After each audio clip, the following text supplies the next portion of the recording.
election, they campaign. This is the way that we see that happening. But also the media is often the mouth of government. Okay, here's a press release. The media is going to put that out there. I mean, what's that? So Eric's going to talk for a little bit. We're going to go back and forth. Yeah, we're going to take attendance right now. So the first thing we're going to talk about today in this kind of section is the First Amendment, my favorite amendment. How many freedoms are in the First Amendment? Come on. 4? Anybody want to challenge that? Some of you are like, well, what's the First Amendment? 5? 6. Wow. She must be one of my students. You know what they are? Establishment of religion. Free press, free speech. Freedom of assembly. Okay, we'll go back. It's right here. So Congress shall make no law respecting the establishment of religion. That's one. We don't have a Church of England here. Aren't you glad that you don't have to go to a certain church? Then, prohibiting the free exercise thereof. It means you can have a religion or you don't have to have a religion. You're not forced to be religious in the United States because of this amendment, a civil liberty here. Or abridging the freedom of speech. We're going to talk about that. Protesting. Anybody done a protest in here? Which one? Black Lives Matter. We got Melody over here. Anybody else? Teacher walkout. Pushing for more teacher pay, right? Anybody else? Nobody don't care about your government. Yeah. Gun violence. That's a big one. Yeah. So that ability comes from 2 of the freedoms in the First Amendment. He doesn't like the First Amendment. That's okay. Or the press. So bridging the freedom of the press, newspapers, all these other kind of things, television news, all that, podcast, or the right of the people to peaceably assemble. So that's also your ability to petition, and then to petition the government for a redress of grievances. So it has to be peaceable in that sense. I was at a meeting this morning and I was petitioning using my First Amendment rights. So we'll talk about that. Make sure you know the freedoms on an exam. So, Melody, yours. My very first protest was whenever I was 12. I was the daughter of a high school teacher, and we went to the state capitol and we wore trash bags to say, hey, look, teachers aren't getting paid enough. Okay, House Bill 1017 was later passed into law. Many years later, the governor was giving a speech. The governor at the time was Governor Henry Bellman, and he was giving a speech here at OU, and I was talking to him, and I said, yeah, that was my first protest, House Bill 1017, and he said, you wore garbage bags, which gets to that idea of, hey, look, not only does it matter that you show up, but also your symbolic speech matters. Like that kind of idea, we can't afford to clothe our children, right? That really struck a chord. So that speech in symbolic speech as well.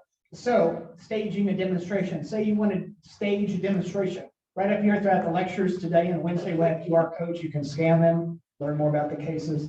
May not quiz you over that, but good resources to have. So often the rights of the First Amendment, this right to demonstrate, are often great in public forums. So public forums, city council forums, other kind of public forums and that. And it's important to remember gun rights, Black Lives Matter, teacher protests, all that kind of stuff, teacher pay, that counter protesters have a right to protest as well. So you're protesting teacher pay increases. There could also be a group protesting to cut teacher funding because they make too much apparently. So remember that both groups have that right there. So everybody's seen the crazy lady out on the South Oval? And no, I don't know today, but in the past, and then there was a crazy guy out there a couple of weeks ago with his bullhorn and all that.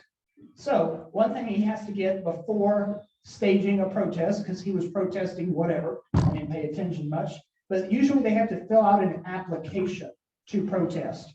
There are times when you can protest without an application, but the majority of time these professional protesters, as you would call them, fill out a form. This is what you would fill out in it. You have to do all the time, manner, place, and kind of a little bio about what you do. And it gets approved or disapproved. And on there, you can even add First Amendment assembly right over there. So many places you have to have this permit before protesting in that sense. So it brings up this question, prior restraint, you may want to know what that is moving forward. But what restrictions can the government do and not do? Can they restrict a bullhorn? Yes? You may say yes. I'm warming you up. You look a little quiet today. No? Who says no? Raise your hand. Yeah, it's not, they can't do that. So they can't, if you want to have a bullhorn out on the South Oval, they can't restrict it. Now in here, can Melody and I restrict it? Why? You seem smart. Oh, no, it's not private. It's interfering with the class. Yes, it has to be certain time, manner, and place.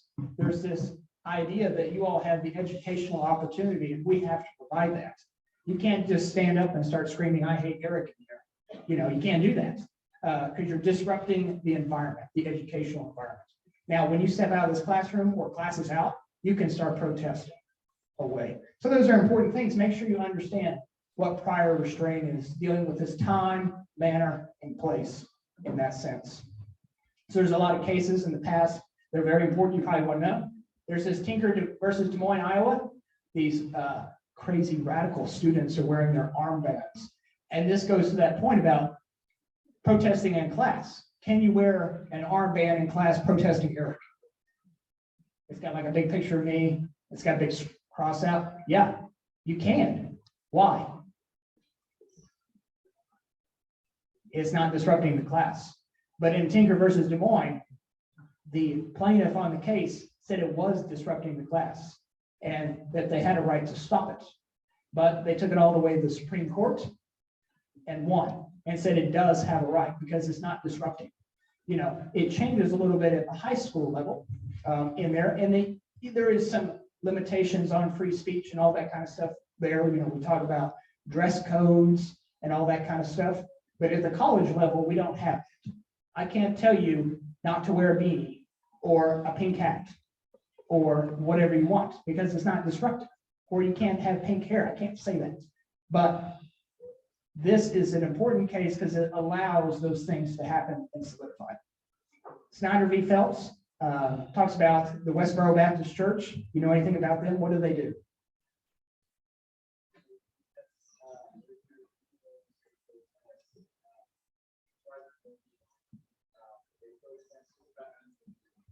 Yeah, they're haters. Professional haters, because they are professional, aren't they? They know how to do it. They know the permits that have to be gotten and all that. So they're a group that protest military funerals, LGBT groups, and a whole bunch of others. But the Supreme Court said they have the right to do that, even if it's irreprehensible, whatever that big word is. Reprehensible, it's a big word. I think I would know getting a PhD, but it's still protected speech. You can say, Eric, I hate your guts. You're the worst TA out there, blah, blah, blah, blah, blah. Even though I may not like it, you can still do it because it's protected. Hate speech is protected speech. Remember that. It was on your last exam.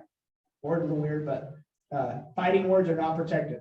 Then the last one is Edwards v. South Carolina. That the police violated marchers' First Amendment rights by arresting marchers in a peaceful demonstration.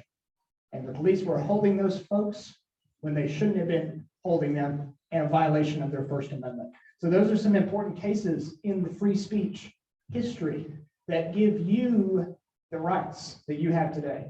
So here's some past protests: George Floyd protests, March on Washington, anti-Vietnam War, Solidarity Day, March for Women's Lives. Yeah. Melody was at March for Women's Lives. And then the Boston Tea Party. This is Melody right here. No. Yeah. That was women's right to vote. Under Woodrow Wilson, the women back then would carry these flags out protesting for the right to vote. No woman in here has probably ever protested the right to vote. because they did this beforehand, because they had freedom of speech. Very important. So Melody's going to take over. Okay, we talked about polls last week, but I want to hit some kind of key things. This is one of the ways that we communicate to governmental officials, but in particular, people who are running for office, okay? The way that we feel about certain things. So when they're running, they pay attention to polls. When they're in office, we'll talk about that later. But here are ways to know if they're good. The questions need to be narrow. If they're too complicated, if they're too complex, it's difficult to get good answers, okay? But the questions also need to be specific. That question wording down here in reliability is going to matter. If I say to you, how many of you think it should be legal to kill babies? Right? A few of you, like, let's say 5%. 5% are going to say it's legal to kill babies. If I represent that poll as only 5% of people believe that abortion should be legal, is that an accurate depiction of my question? No, right? If I also ask the question this way, if I say, how many of you think that men and women should have equal control over their bodies? How many of you would say yes to that? Most of you, so I say, hey, 90% of Americans say men and women should have equal control over their bodies. And so the way my headline would read would be 90% of Americans favor women's right to choose, right? But that's not the question I asked, right? That's not the question I asked. And so if I ask the question, I need to ask the question.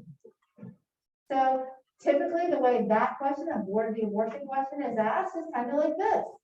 Do you think abortion should be legal?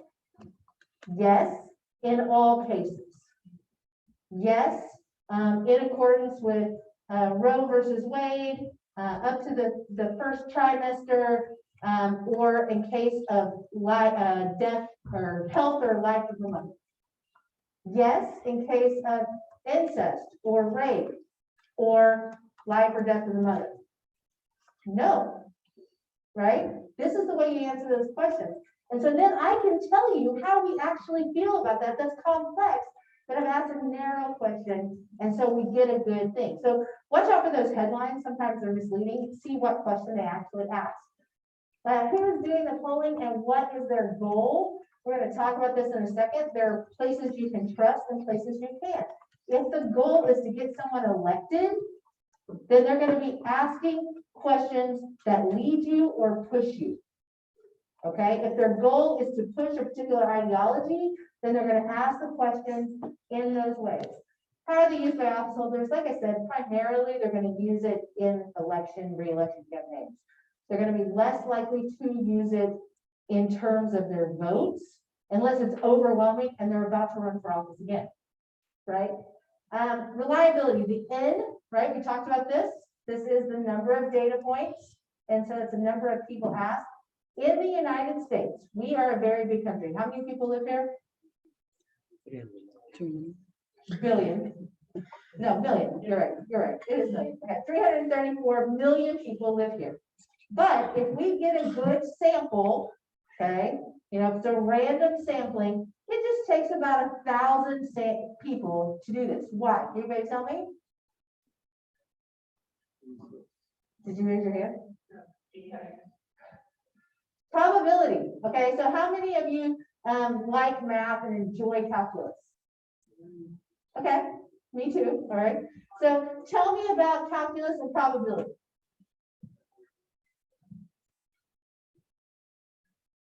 Well, with probability, we know the likelihood that a thing will happen, right? And we use things like infinity and functions and stuff like that. I should have drawn the equation up here, but this is what we know. As we get closer to infinity, then that error doesn't go down much. So at about 1,000 people, we get an error of plus or minus 3, okay? And that's good, because it would take us 9,000 more people to get to plus or minus 2.5, okay? And so at a certain point, because it costs a lot of money to do this, the returns aren't worth it. And so we say, hey, plus or minus 3 is good. But remember what that means, okay? If I am leading by 5 points in the polls, then I could be losing by a point. Okay? Plus or minus 3 means we're stretching that out 6 ways, 6 points. Okay?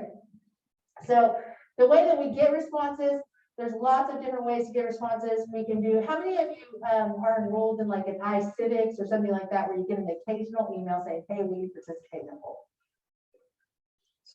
A couple, okay. I occasionally say, hey, we need more people like you, because they have my demographics, right? I am a white woman who's 50 years old, and I'm married, and I live in Oklahoma, and they need more people to know, like me, to know what people like me think, right? And so they do a sampling in that way, and that's a good way to do it, right? But it can be skewed. It's not perfect. Random sampling is usually telephone. Any of you ever get telephone polls? One of the big problems is it says unknown number or potential spam, and so you just say, no, not answering. I think, frankly, I would answer it more often if it said Gallup, right? Or if it said Pew Research, I would be more likely to answer it. But we don't answer that the way that we used to. So that's another way to get a response. There are some ways that we don't want to trust, okay? We'll talk about that in just a second. But the media is going to interpret these polls, and sometimes well, but sometimes kind of they're going to take what they want and they're not going to report the rest, so be aware of that. Whatever's most sensational is what they're going to report. Politicians are going to use what helps them, okay? And then academics are going to look at things differently. We're going to look at things much more subtly, and that's why I want you to look at it too, okay? What does this mean over time? What were the questions asked? Is this a good poll? Those sort of things, okay? With public opinion and accuracy, Pew Research, Gallup, any university polling, you can count on it to be pretty good. Well, this COVID response stuff is really pretty good too, but it's kind of a collation. Over here, oh yeah. Well, internal university polling, like we do in this class, what can I say about the polls I do in this class? That it reflects what you guys think. I can maybe extrapolate both of my polls to maybe first and second year students, right? That's most of your first and second year students. Yeah, that's about as far as I go at OU, right? At OU. I can't go any further than that just because it's not random enough. This which rivalry is the greatest? It's always saying that the greatest college football rivalry is Ohio State and Michigan, which we all know is ridiculous, right? So who are they asking? Well, these are people who go on to 43 whole voters who went on to the Sports Illustrated site and said, yes, it's Ohio State and Michigan. Ridiculous, right? And so when we talk about that, when we talk about these sort of self-selected polls, anytime you're given a self-selected poll or you're given something for responding.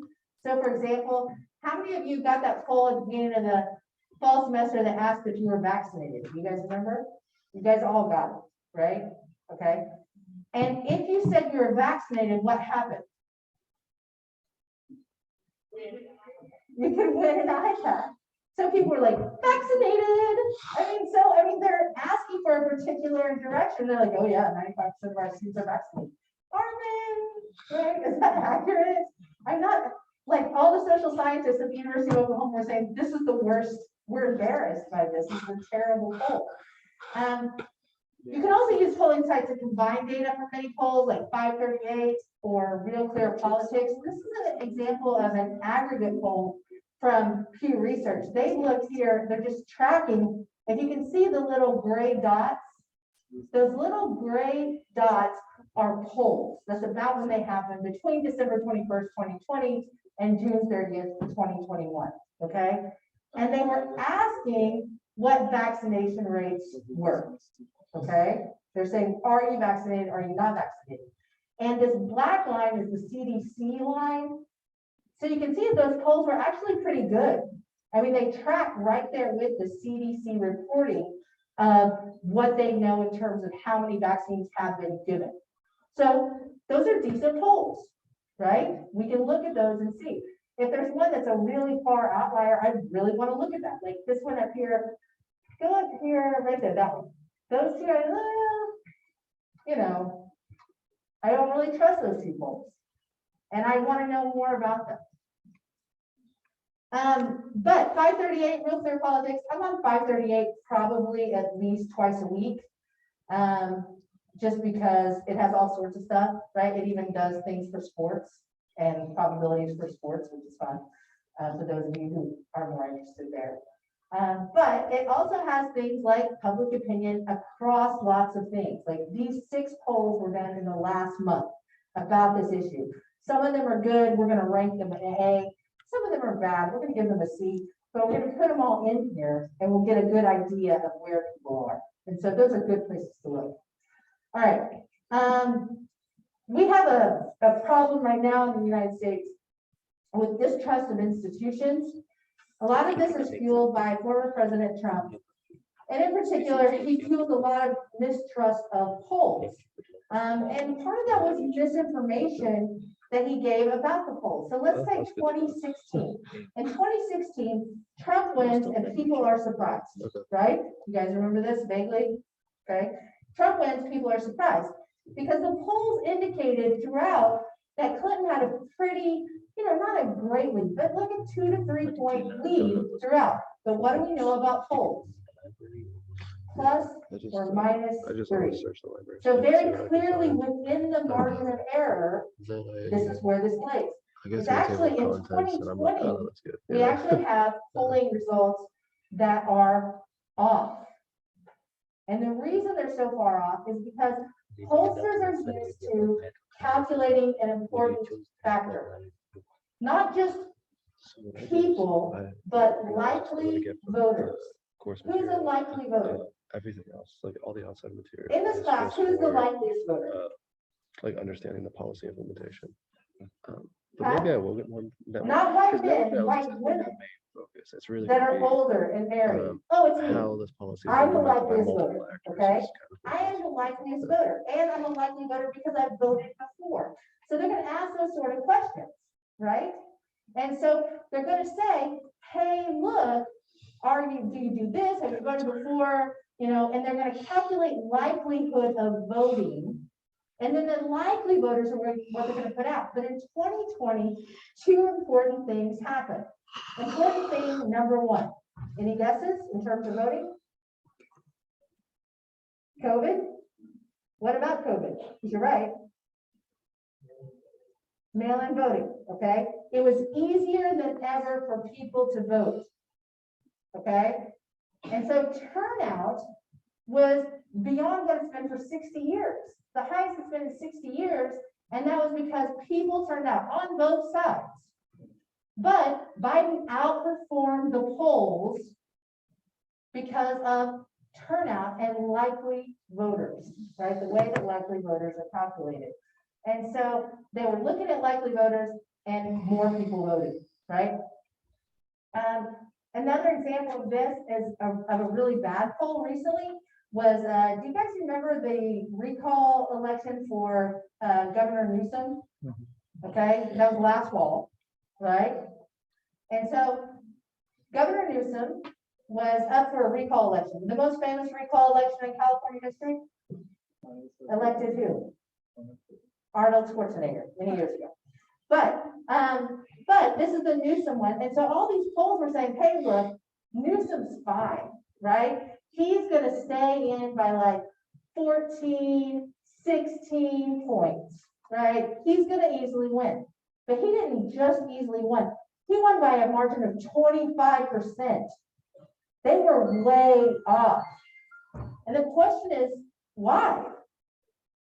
I mean, was it turnout? Was there more media attention put on it? So more people paid attention to something they don't normally pay attention to because recall elections are weird. All those things are reasons why that would happen. So when we look at polls, okay, you need to know how many people are asked and who's asking and what the question is.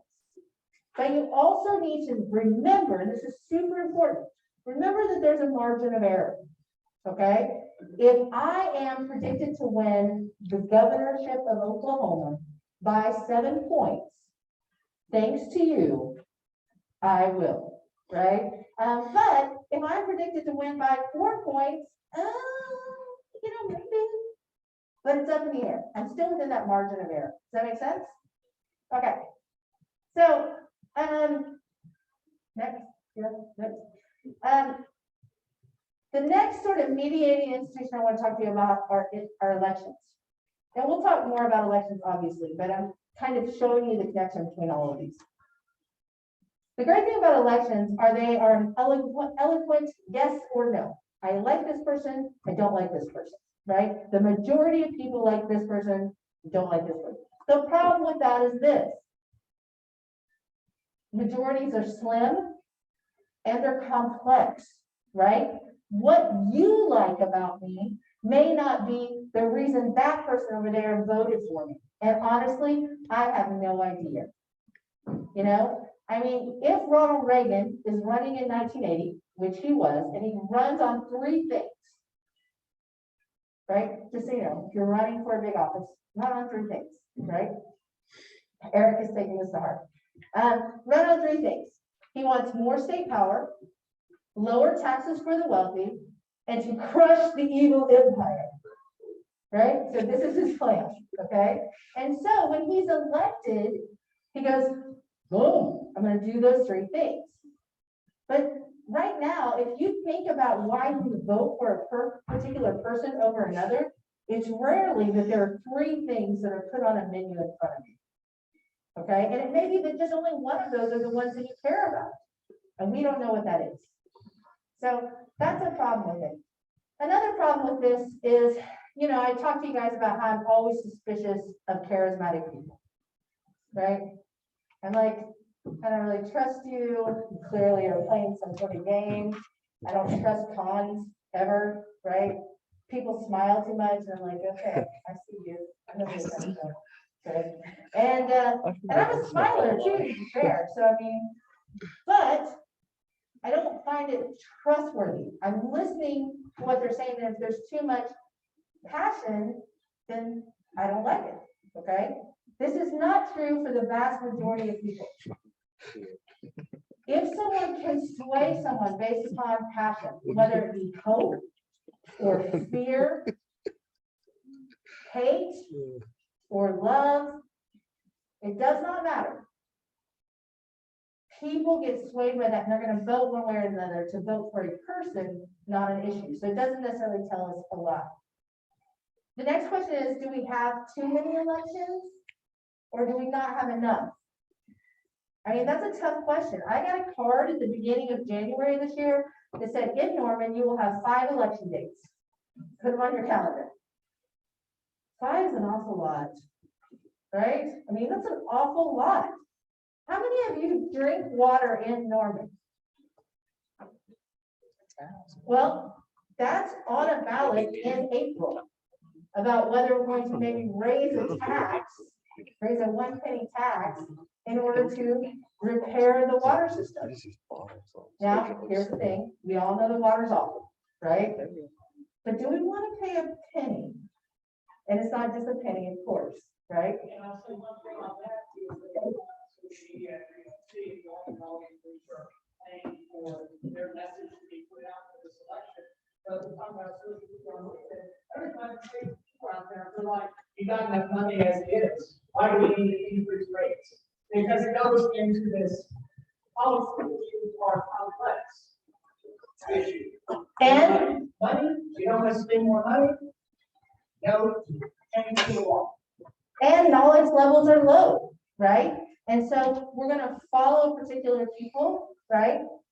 Particular Twitter feeds. How many of you follow a particular person on Twitter or thing on Twitter? Anyone? Somebody? Tell me who you follow on Twitter. SpaceX. Okay. Who else? Elon Musk has a bug in your ear. Okay. Anyone? Taylor Swift, she has some political things to say. What about you guys? Anybody?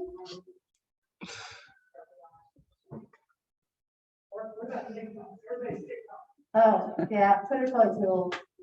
Who do you, is there TikTok that's We got political? one right here. Well, actually, we just got sent all these TikToks today that were completely fake. Right? And so that's the other problem too, when we look at these, we maybe follow this or it catches our eye, but it's not even real. So how do we know how to get information? And we're going to talk about that with the media on Wednesday. All right, let's go forward. The next is that voting is hard. Okay.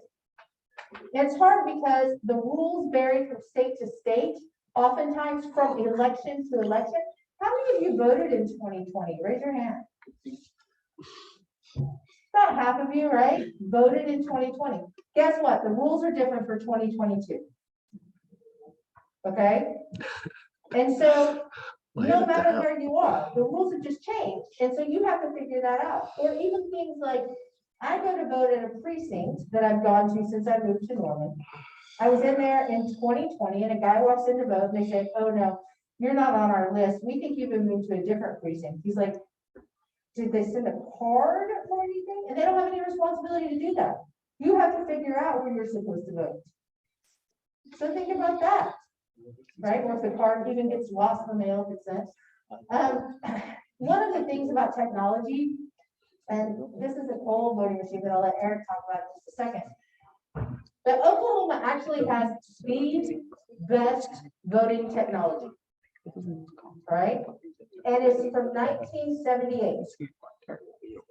It's the best voting technology because it's a Scantron. You fill it out, you slip it in, there's a paper copy, and they read it digitally. It's almost impossible to corrupt. Okay, it's a great method. But when we think about upgrading, we want it to be the best possible. And so the easiest possible, it's not necessarily easy. I mean, the way the ballots are, we'll talk about all that later, the way the ballots are designed makes a difference, right? That sort of stuff. Like if you, for example, click, I want to vote for all Republicans, except for this one, I'm going to vote for this Democrat right here, then your ballot is now void. Think about that. You can't vote for. Okay, so design matters too. But I don't know. people are suspicious of technology because if I stick my thumbprint in and I am clicking in who I want and I don't get a paper copy, but I'm going to receive, then I don't know for sure. But we feel most comfortable doing that, right? This is the way we feel comfortable. There's also very little incentive to upgrade, and there's no incentive to go backwards, right? So like I said, Oklahoma is actually in a good place. These are the best possible machines for them to have, these Scantron machines. But places that have had upgraded to this, high-tech computer entry, handprint stuff, they don't want to go backwards. They already spent all that money. And so there's not a lot of incentive to change.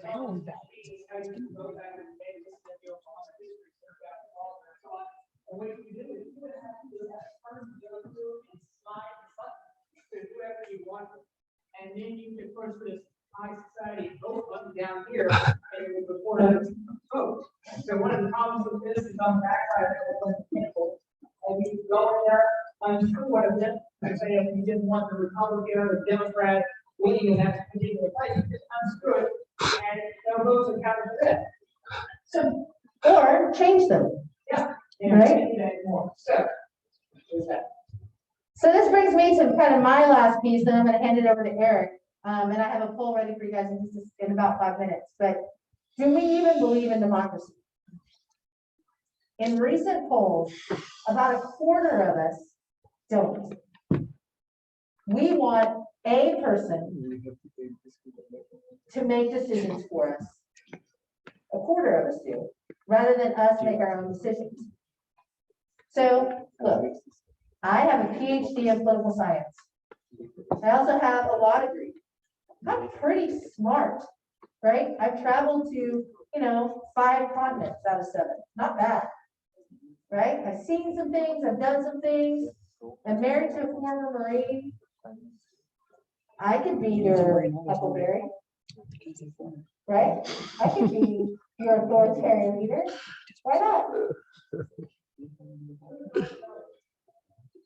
I'm in charge from now on. You guys don't get to make more choices. I like that. All right, I'll take it. But the thing is I'm not representative really of this room. I can talk about this room because I take polls from you and I talk to you and things like that, but I don't have your experiences. I don't have the experiences of the vast majority of the United States. And so my vote should not count more for that. The way democracy works is we all put in our 2 cents and we try to come to something that the majority of us can agree on. But that's a problem. Meritocracy is one of those things where we have some problems too. This idea that you need to be an expert in order to understand something. This is a lot of the pushback from President Trump's followers is from this idea. Is that we're saying, hey, look, you know, you guys are in college, you have certain degrees, you're better able to do things. And there's always been a pushback on that. And so meritocracy has some failings because it doesn't take in experiences that are not those learned experiences. Okay, Eric, still you. Okay, I'm gonna wrap this up today, but don't get ready. We got a lot to go over. So we're gonna start talking about sunshine laws. And you're like, why do I care? Well, let me tell you, you need to care about this kind of stuff because there's a lot you can use in your everyday life in this section. So opening up the government. This first one, has anybody heard of this website? OSCN.net. I know Lucas has, I told him about it. Anybody? Well, let me tell you, next time you go on a date, you need to check out the person on OSCN.net. It's the Oklahoma Supreme Court Network. You can see traffic tickets, civil cases against them, criminal cases. Like, I'll give away fake bonus points if you can figure out what I've done before the end of class. Like, you're like, look, Eric up now. But you can go on there and you can see these things for state cases here in Oklahoma. It's actually one of the best in the nation. Second one is crop. Oh, she's trying to cut me off, violating my free speech. Congress.gov. You can go there and you can see bills that are active in Congress right now. You can see what your representatives doing, what they're voting on, all that kind of stuff, what's in committee, all that. And then you can also see with the Oklahoma legislature and see bills that are going through there. Tax increases, roads, things to higher ed, all that kind of stuff are in there. And then the last one, has anybody used this? Anybody? Who are Oklahoma voters in here? Yeah, you may want to use this website. What this website, this Oklahoma voter portal, it shows you your upcoming ballots, who your representative is, so you can go and complain to them. I have my cell phone number. That way, anytime I want to complain, I just call them up. Or you can see your school board and all that kind of stuff. Very important. That way, you're knowledgeable on what issues are on the next ballot. So make sure you have that. Here's old man Jenkins here in Edmond, complaining about Coffee Creek development. If you're from Edmond, you know. So these are 3 things you need to know. And there's some QR codes if you want to scan them to learn more. There's the open records. Is it all okay, poll is up after this. There's the open records. This allows for records to be seen. What records can you as an individual request through freedom of information? What records can you request how much money I make at the University of Oklahoma? Who says no? Who says yes? Yeah, you can. What about emails between Melody and I talking about today's lecture? Can you? Who says no? Who says yes? Yeah. Oh, who's unsure? It's okay to be unsure. Anyways, yes, you can. You can submit a records request to get my emails and what I'm sending, all that kind of stuff. And that's due to the Open Records Act. Now, as long as it's not pertinent student information classified there, we have to legally hand it over to you, or we can go to jail. Yes. Yes. So a public university, public government groups. Now, the Oklahoma legislature is exempt from this. So all your legislators, you can't see what they're saying about you in their emails. Can't do that. They've exempted themselves. Sounds transparent to me. Another one is the open meeting. This morning, 8 a.m. Where was I? I was at an open meeting. What do? They have to publish their agenda and all this kind of stuff. Time, manner, and place is on there. March 7th, 8 a.m., Rose State College. What do they put in there? This is the whole packet from the meeting.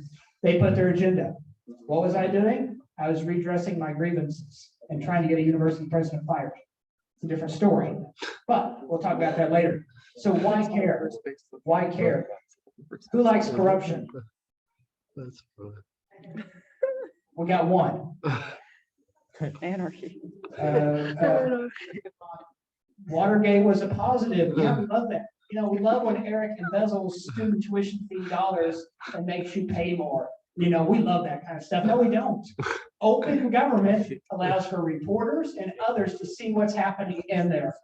So that's important. I think the poll's alive. Can somebody hit that top light up there? Never mind. We're going to see Crazy Karen in Edmond. This was 2 weeks ago. She's talking about things, and she has the right to protest, the top one. So let's see what Crazy Karen has to say. She's talking about you all. And I highly protest the duplex thing. And even the apartment thing. I think you get a different class of people when people are renting versus owning their properties. And I think we just kind of want to, I mean, somebody mentioned most people have built very big homes on big tracts. And we're destroying all that feel of being out in the country or being even nice neighborhoods. Yeah, Crazy Karen doesn't like college students or what she calls poor people who rent, the different class of people. But reprehensible, she has the right to do that. What do you have the right to do? Counter protest. You could go to that meeting and say, no, Crazy Karen, you're loony. I would have. I wasn't there. Anyways, here's a case against the University of Oklahoma. Here's what a case would look like on OSCN right here. So if you found mine, good job. So how does the media help? We're going to talk more about this on Wednesday. I used to be a reporter for the Oklahoman, covered a lot of beats, Edmond, healthcare, crime, all that. Usually newspaper reporters, y'all are leaving already, spend hours on a topic. Very important. These beat reporters, you want to write that down, can spend hours looking at something and really getting in depth on things. Very important. Keeps government accountable, since many do not show up to the meeting. None of us really in here have time to go to every meeting in Edmond. That's where I'm from. There's 30 boards. Who has time to spend an hour or two every day going to every board? It's just impossible. And they know the process of submitting requests and laws surrounding them. So make sure you support journalism. You get a free copy of the Wall Street Journal and New York Times here. So You do get those free copies and just totally read them. If any of you have seen Inventing Anna, which is new on Netflix, the latest Tinder swindler type thing, it is 9.5 hours of your life. But if you watch it on, say, a Sunday, like I did yesterday, then you'll see that for a single magazine article, she spent 200 hours over a month just trying to write one article. She knew it inside and out. So we're talking about good sources. You know, there's something reporting the news. We just saw this and it's putting up as opposed to an in-depth discovery. And so that's a difference with kind of journalistic versus social media posts that we see. Until Wednesday, boomer. All right.